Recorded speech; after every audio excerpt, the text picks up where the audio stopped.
ఇంకో విషయాన్ని ప్రస్ఫుటంగా సునీతమని అడుగుతా ఉన్నా. వివేకానంద రెడ్డి గారి రెండవ భార్య విషయం, వివేకానంద రెడ్డి గారికి ఆమెకి జరిగిన చాటింగ్ ఎందుకు బయటకు రావటం లేదో చెప్పమని అడుగుతా ఉన్నా. ఎవరి ప్రోద్బలంతో ఆ కోణాన్ని దాసే ప్రయత్నం చేశారో చెప్పమని కూడా సునీతమని అడుగుతా ఉన్నా. ఈరోజు వివేకానంద రెడ్డి గారిని చంపింది తామేనని దస్తగిరి నేరుగా మీడియా ఛానల్కి ఇంటర్వ్యూ ఇచ్చాడు. అలాంటి వ్యక్తి అప్రూవల్ గా మారితే హంతకుడిని అప్రూవల్ చేసిన ఘనత రాష్ట్ర ముఖ్యమంత్రి చంద్రబాబు నాయుడు గారు కాదని అడుగుతా ఉన్నాం. మరి మీరు చంద్రబాబుని ఎందుకు ప్రశ్నించలేకపోయారు సునీతమ్మ అని అడుగుతా ఉన్నా. ఏమ్మా, హత్య జరిగింది ఈ తండ్రికి, హత్య చేసిన వాళ్ళు ప్రత్యేకంగా మీడియాలో మేమే చేశామని చెప్పారు. అప్రూవల్ గా మార్చి వారికి సపోర్ట్ చేస్తున్న రాష్ట్ర ముఖ్యమంత్రి ఉన్నాడు. మీరెందుకు చంద్రబాబుని అడగలేకపోయారని అడుగుతా ఉన్నా. చివరికి 1000 రూపాయలు కూడా లేని దస్తగిరి ఈరోజు ఒక కారు డ్రైవర్ కాన్వాయ్కి ఓనర్ అయిపోయాడు. ఒక కారు డ్రైవర్ సెటిల్ చేస్తూ లక్షలాది రూపాయలు సంపాదిస్తా ఉన్నాడు. ఈరోజు ఈ దేశంలోనే అత్యున్నతమైన లాయర్ సిద్ధార్థ్ లూథ్రా. ఎవరు లాయర్ అయినా? చంద్రబాబు నాయుడు గారు లాయర్. అతను దస్తగిరి తరపున వాదిస్తా ఉన్నాడంటే ఎవరు దీనిలో ప్రధాన సూత్రధారో తెలియనటువంటి ఆలోచనలో మీరు ఎలా ఉన్నారు తల్లి అని అడుగుతా ఉన్నా సునీతమని. పూర్తిగా చంద్రబాబు యొక్క అండదండలతోనే దస్తగిరికి సపోర్టుగా ఈరోజు సిద్ధార్థ లూథ్రా వాదిస్తా ఉన్నాడని గమనించమని తెలియపరుస్తా ఉన్నా. 2019 ఎన్నికల ప్రచారానికి అవినాష్ రెడ్డి గారు జమ్మలమడుగు వెళ్తా ఉన్నాడు. వివేకానంద రెడ్డి గారు మరణించారని చెప్పేసి అవినాష్ రెడ్డి గారికి టెలిఫోన్ ఎవరు చేశారు? స్వయాన వివేకానంద రెడ్డి గారి బావమరిది శివప్రకాష్ రెడ్డి గారు ఫోన్ చేశారు. అప్పుడు ఆయన వచ్చాడు. అవినాష్ రెడ్డి గారు అప్పుడు వెళ్తే తీరా అవినాష్ రెడ్డి గారు అక్కడికి వెళ్ళిన సందర్భంలో హత్యకు గురైన సందర్భంలో వివేక రాసిన లేఖ దాచిపెట్టారు.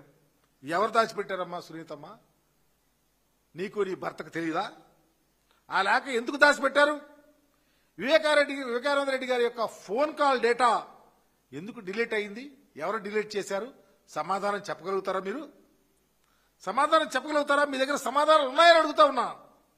వివేకానంద రెడ్డి గారుకి జగన్మోహన్ రెడ్డి గారు 2017లో ఎమ్మెల్సీ టికెట్ ఇస్తే స్థానిక సంస్థలో బ్రహ్మాండమైన సపోర్ట్ ఉంటే ఒక కుట్ర, చంద్రబాబు అనే ఒక పెద్ద కుట్ర, బీటెక్ రవిని అడ్డం పెట్టి వివేకానంద రెడ్డి గారిని ఓడిస్తే నీ తండ్రిని ఓడించినటువంటి వాళ్ళకి ఈరోజు సపోర్ట్ చేస్తున్నావు, మాట్లాడుతా ఉన్నావు. ఈరోజు దెయ్యాలు వేదాలు వలించినట్టుగా మీలాంటి వాళ్ళు వచ్చి గౌరవప్రదమైనటువంటి వివేకానంద రెడ్డి గారి యొక్క కుటుంబాన్ని అభాసుపాలు చేస్తా ఉన్నారంటే సమాధానం ఎవరు చెబుతారో సునీతమ్మ చెప్పగలుగుతావుదా అని అడుగుతా ఉన్నా. ఇలాంటి ఆలోచనలతో చంద్రబాబు నాయుడు రాష్ట్ర ప్రజలను ప్రక్కదో పట్టిస్తా ఉన్నాడు.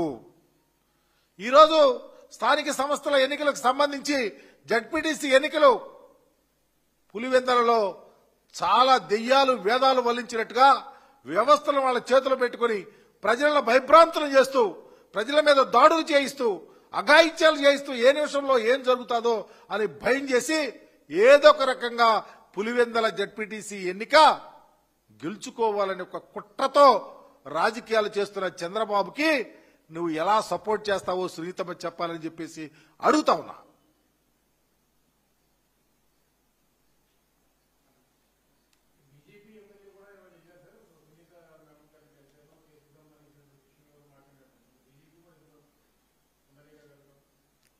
నేను ఒకటే చెప్తా ఉన్నా, వివేకానంద రెడ్డి గారి హత్య ఎవరి ప్రభుత్వంలో ఎవరు అధికారంలో ఉన్నప్పుడు జరిగిందో,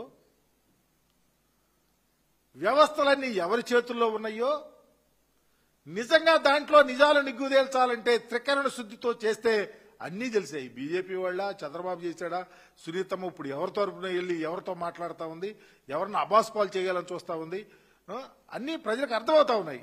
కాబట్టి ఎవరు ఏం చేసినా ఈ యొక్క కేసులో తప్పిదాలు దొర్లుతా ఉన్నాయి. ఈ కేసులో దస్తగిరి అనే వ్యక్తిని చంద్రబాబు అప్రూవల్ గా మార్చి అతన్ని కాపాడటానికి కోట్లు వెచ్చించి ఈరోజు సిద్ధార్థ రుద్ర లాంటి లాయర్ని పెట్టి వాదిస్తా ఉన్నాడంటే కనీసం అది కూడా ఎందుకు ఆమెకు గుర్తుకు రావటం లేదో సునీతమే ఈ రాష్ట్ర ప్రజలకు సమాధానం చెప్పాలని నేను అడుగుతా ఉన్నా.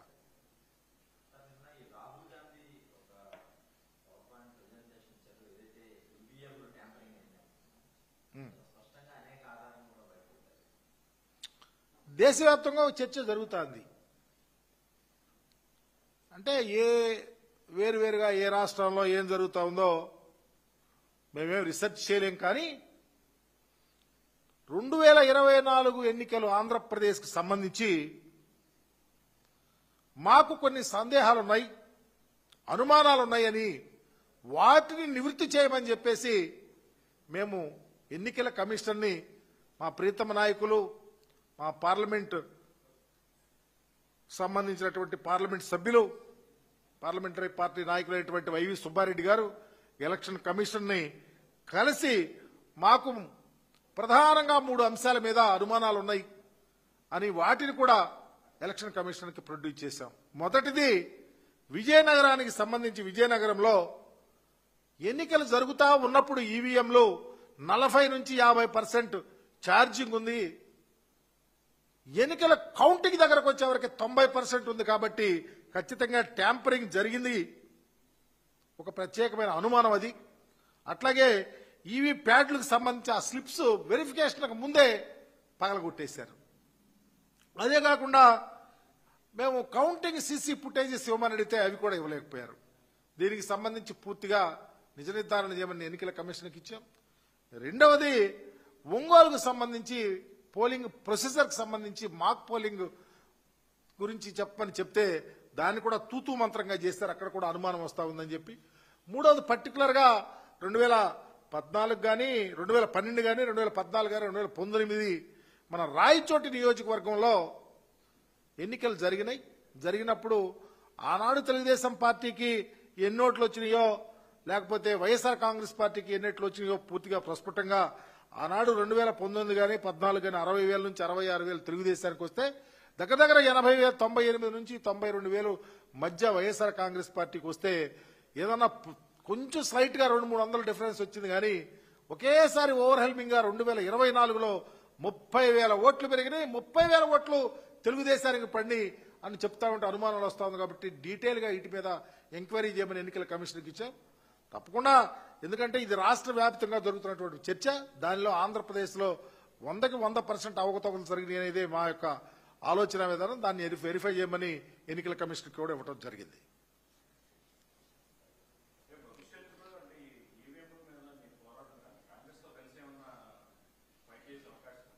మా పార్టీ, మా నాయకుడు, మా సిద్ధాంతం ఒకరితో కలిసి వెళ్ళో లేకపోతే ఒకరు అండ తీసుకుని వెళ్లాల్సిన పని లేదు.